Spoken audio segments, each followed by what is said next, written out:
Շնորհակալություն, տեսեք ստացվում է, որ մեր հասարակության մի շատ քիչ տոկոսը, որը ֆինանսական հնարավորություն ունի մեկնել արտերկիր եւ սովորել, այսինքն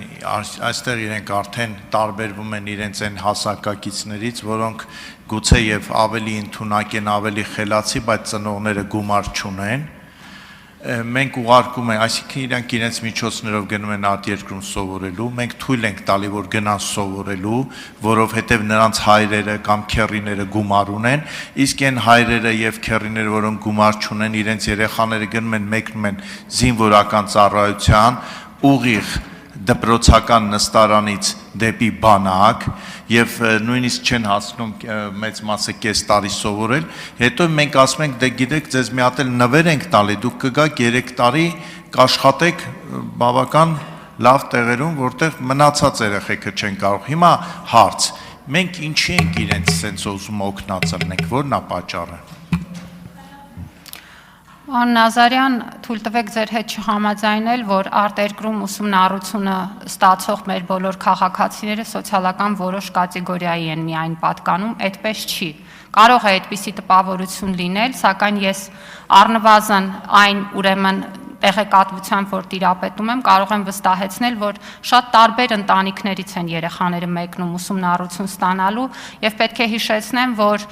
մենք ունենք նաեւ արտերկրում բուհերի պարագայում կրթաթոշակային տարաբնույթ համակարգ եւ կան շատ մեր քաղաքացիներ, որոնք սովորում են արտերկրի բուհերում փաստացիորեն օգտվելով կրթաթոշակային այդ համակարգերից եւ չվճարելով այդ ուսումնառության համար այդ մեծ ծավալի գումարները։ Ինչ վերաբերում է մեր այն քաղաքացիներին, որոնք մնում են եւ իրենց ուսումնառությունը շարունակում են մեր երկրի բուհերում, պետք է հիշեցնեմ, որ արդեն մի քանի տարի է 2023 թվականից մեր մոտ գործում է նաեւ մեր տեղական բուհերում տարկետման համակարգը կոնկրետ այն մասնագիտություններով, որոնք գերակա են։ Ժամանակը ավարտվեց, եթե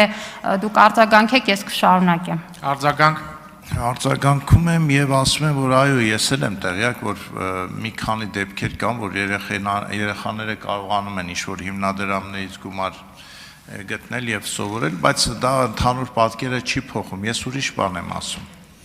Ես ասում եմ, մենք ինչի ենք անհավասար պայմաններ ստեղծում մեր զինված ուժերում։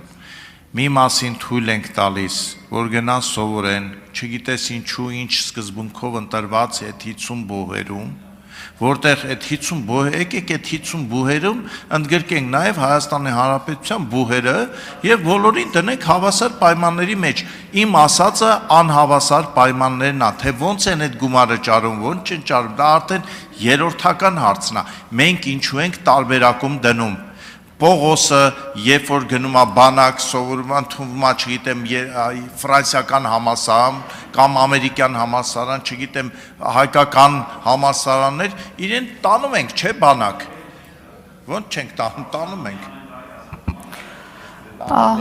Պարոն Նազարյան, ես փորձում էի հենց իմ պատասխանի վերջին հատվածում ասել այն մասին, որ եթե օրինակ մեր երիտասարդը ընդունվում է Երևանի Պետական համալսարանի ֆիզիկայի ֆակուլտետ, ապա օգտվում է տարկետման նույն հնարավորությունից եւ սա ըստ էության նշանակում է, որ պետությունը ոչ թե տարբերակված քաղաքականություն է վարում, այլ պետությունը փորձում է ձևավորված գիտելիքներն ու հմտությունները նպատակային օգտագործելու հնարավորություններ ստեղծել։ Կամ պետություններ, որոնք ունեն հատուկ նպատակային ծրագրեր քաղաքացիներին ուղարկելու լավագույն բուհերում սովորելու։ Եվ կան պետություններ, որոնք զգալի գումարներ են դրա համար ներդնում։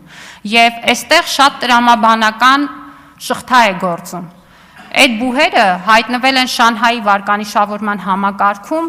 մեծ գործիքակազմով ու ցուցիչներով համապատասխան արդյունք ցույց տալով։ Այդտեղ կրթված յուրաքանչյուր մարդը վերադառնալով այստեղ նաև պոտենցիալ է ստեղծում կարողությունների զարգացման, ինստիտուցիոնալ զարգացման։ Ու մեր յուրաքանչյուրիս խնդիրն է ճիշտ օգտագործել այդ ռեսուրսը։ Գիտեք, մեր երկրում մենք շատ կամահրանքով ենք վերաբերում մարդու որակավորմանը։ Գերորակավորված մարդուն կարող ենք տանել շատ տեխնիկական պարզ գործառույթ իրականացնելու եւ հակառակը։ Ասում ենք պետք է ճիշտ վարվել։ Այդ ձևավորված գիտելիքն ու հմտությունները պետք է ճիշտ տեղերում ճիշտ օգտագործել։ Շնորհակալություն։ Զարուհի Բաթոյան։